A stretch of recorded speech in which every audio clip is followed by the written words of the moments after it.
அவங்களுடைய எண்ணம் என்ன? தமிழர்களுடைய வரலாற்று தன்மையை நிரூபிக்கக்கூடிய ஆய்வுகள் எதுவும் நடக்கக்கூடாது. மீறி நடந்தாலும் அந்த ஆய்வு முடிவுகள் வெளியிலே வந்துவிடக்கூடாது. இப்படிப்பட்ட எண்ணம் கொண்ட தமிழ் மீதும் தமிழக மீதும் வெறுப்போடு செயல்படுகிற எதிர்த்து தான் நாம இன்றைக்கு உறுதியோடு எதிர்த்து போராடிக்கிட்டு இருக்கிறோம். மாண்புமிகு மோடி அவர்களையும் மாண்புமிகு நிதியமைச்சராக இருக்கக்கூடிய திருமிகு நிர்மலா சீதாராமன் அவர்களையும் இந்த கூட்டத்தின் மூலமாக, இந்த விழாவின் மூலமாக நான் அன்போடு அவர்கள் அழைக்கிறேன். நீங்க வந்து பார்த்தாதான் தமிழருடைய நாகரிகத்தை எந்த அளவுக்கு தொன்மை கொண்டதுன்னு தெரியும்.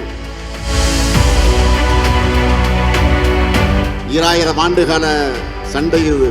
இதுல நாம் தோற்ற மாட்டோம். நாமும் தொடர்ந்து அடுக்கடுக்கான சான்றுகளை வெளியிட்டுக் கொண்டே இருக்கிறோம்.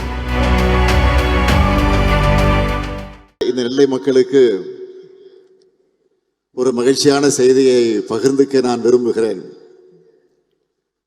இந்த நெல்லையின் அடையாளமாக விளங்குகிறது நெல்லையப்பர் கோயில். 7ஆம் நூற்றாண்டுல நின்று சீர் நெடுமாற பாண்டியரால் கட்டப்பட்ட இந்த கோயில 700 ஆண்டுகளுக்கு பிறகு புதுப்பிச்சு திருப்பணிகள் செஞ்சவர் நம்முடைய தலைவர் கலைஞர் அவர்கள். நெல்லையப்பர் கோயிலோட வெள்ளித்தேர் 1991 தீ விபத்துல எரிஞ்சு போனது. கடந்த பிப்ரவரி மாதம் தான் இதே நெல்லைக்கு வந்தப்போ மீண்டும் அந்த வெள்ளித்தேர் ஓடும்னு அறிவிச்சேன். மகிழ்ச்சியோடு சொல்றேன், இப்போ அதுக்கான பணிகள் எல்லாம் முடிஞ்சிடுச்சு.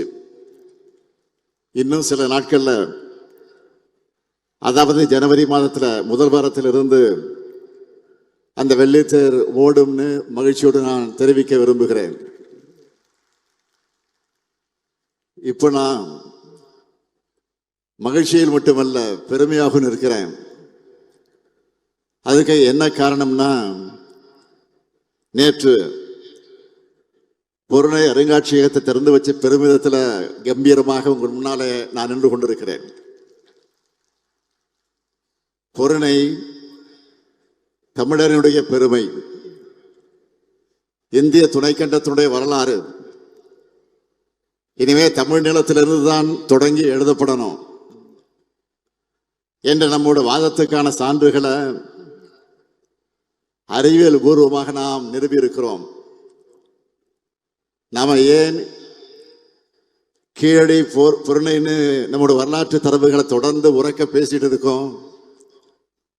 தமிழர்களான நம்மோட பண்பாடு தனித்துவமானது, முற்போக்கானது, இந்திய துணைக்கண்டத்தோட நாகரிகத்தினுடைய தொட்டிலாகவும் உச்சமாகவும் இருந்தது நம்முடைய தமிழ் மாநிலம்தான். அதுக்கு பல இலக்கிய சான்றுகள் இருக்கிறது. ஆனால் இலக்கியம் மட்டுமே ஒருபோதும் வரலாற்று சான்றாகாது. எனவே அதை அறிவியல் ரீதியாக மெய்ப்பிக்கவும், தொல்லியல் சான்றுகளை சேகரிக்கவும் நாம் மேற்கொள்ளக்கூடிய காலப்பயணம்தான் அகழாய்வுகள். இந்த நிலையிலே தான் கீழடி தொடங்கி பல வரலாற்று இடங்கள்ல நாம் மேற்கொள்ளுகிற அகழாய்வுகளுக்கு ஒன்றிய பாஜக அரசு எப்படியெல்லாம் தடை போடுறாங்கன்னு தொடர்ந்து அமலப்படுத்திக்கிட்டு இருக்கோம். அவங்களோட எண்ணம் என்ன? தமிழர்களுடைய வரலாற்று தன்மையை நிரூபிக்கக்கூடிய ஆய்வுகள் எதுவும் நடக்கக்கூடாது. மீறி நடந்தாலும் அந்த ஆய்வு முடிவுகள் வெளியிலே வந்துவிடக்கூடாது. இப்படிப்பட்ட எண்ணம் கொண்ட தமிழ் மீதும் தமிழக மீதும் வெறுப்போடு செயல்படுகிற எதிர்த்து தான் நாம் இன்றைக்கு உறுதியோடு எதிர்த்து போராடிக்கிட்டு இருக்கிறோம். இல்லாத சரஸ்வதி நதி நாகரிகத்தை தேடி அலைகிறவங்களுக்கு கண்முன்ன நாம் வெளியிடுகிற ஆய்வுகள் தெரிகிறது இல்லை. அதுக்காக நாம் சோர்ந்து போய்விட முடியுமா? நம்முடைய கடமையிலிருந்து நாம் பின்வாங்க முடியுமா? நம்முடைய வரலாற்றை விட்டு கொடுத்துட முடியுமா? நிச்சயம் முடியாது. 2000 ஆண்டுகால சண்டை இது. இதுல நாம் தோற்ற மாட்டோம். நாமும் தொடர்ந்து அடுக்கடுக்கான சான்றுகளை வெளியிட்டுக் கொண்டே இருக்கிறோம். சான்றுகளை ஆய்வறிக்கைகளை வெளியிட்டா மட்டும் போதுமா? அறிவு தரத்தில் போராடி கொண்டிருந்தால் போதுமா? அதையெல்லாம் மக்கள் மன்றத்தில் கொண்டு வந்து வைத்து இன்றைக்கு அந்த பணியை நிறைவேற்றி கொண்டிருக்க. அதற்காகத்தான் அருங்காட்சியகங்களை அமைச்சுக்கிட்டு இருக்கோம். 13 ஏக்கர் நிலப்பரப்புல 54,296 சதுரடி பரப்பளவுல பொருணை அருங்காட்சிய அரங்கத்தை நான் திறந்து வச்சேன். தமிழ்நாட்டின் முதலமைச்சரா, தமிழ்நாட்டினுடைய தலைமை இயக்கமான திராவிட முன்னேற்ற கழகத்தின் தலைவராக மட்டுமல்ல, ஒரு தமிழனாகவும் நான் இன்றைக்கு பெருமைப்படுகிறேன்.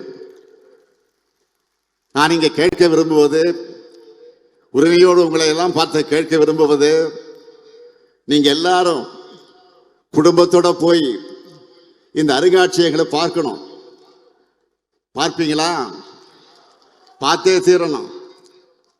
இந்த நேரத்தில் இன்னொரு விஷயத்தை நான் குறிப்பிட்டாகணும். கடந்த 2021ஆம் ஆண்டு ஒன்றிய பட்ஜெட்ல ஆதிச்சநல்லூர் அருங்காட்சியகம் அமைக்க அறிவிப்பு வந்துச்சு. அந்த பணிகள் இப்ப எந்த நிலையில் இருக்கு? இன்னும் அதற்கான பணிகள் எதுவும் தொடங்கல. ஆனா நாம் ஆட்சி பொறுப்புக்கு வந்த பிறகு தமிழ்நாடு தொழில் துறை சார்பில் சிவகளை உள்ளிட்ட அகழாய்வுகளை மேற்கொண்டு இப்போ உலகமே திரும்பி பார்க்கக்கூடிய அளவுக்கு பொருணை அருங்காட்சியகத்தை உருவாக்கி இருக்கிறோம்.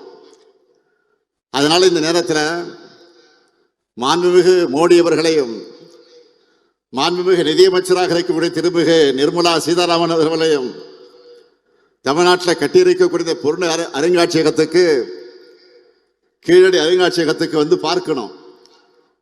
இந்த கூட்டத்தின் மூலமாக, இந்த விழாவின் மூலமாக நான் அன்போடு அவர்கள் அழைக்கிறேன். நீங்க வந்து பார்த்தாதான் தமிழருடைய நாகரிகத்தை எந்த அளவுக்கு தொன்மை கொண்டதுன்னு தெரியும். இதை மிகச்சிறப்பாக உருவாக்கி இருக்கக்கூடிய நம்முடைய மாண்புமிகு நிதியமைச்சர் தங்கம் தென்னரசு அவர்களுக்கும், கட்டி எழுப்பியுள்ள மாண்புமிகு அமைச்சர் ஏவா வேலு அவர்களுக்கும், அரசு அலுவலர் அனைவருக்கும் என்னுடைய பாராட்டுக்களை, வாழ்த்துக்களை நான் தெரிவித்துக் கொள்ள விரும்புகிறேன். செய்திகளை உடனுக்குடன் தெரிந்து கொள்ள கீழ்கண்ட கேபிள் மற்றும் டிடிஹெச் நெட்வொர்க்குகளில் எம்நாடு செய்தி தொலைக்காட்சியை காணுங்கள். பாதகம் செய்பவரை கண்டால் நாம் பயம் கொள்ளலாகாது பாப்பா. மோதி மிதித்துவிடு பாப்பா, அவர் முகத்தில் உமிழ்ந்து விடு பாப்பா. அண்மை செய்திகளை உடனுக்குடன் தெரிந்து கொள்ள இணைந்திருங்கள் எம்நாடு தொலைக்காட்சியுடன்.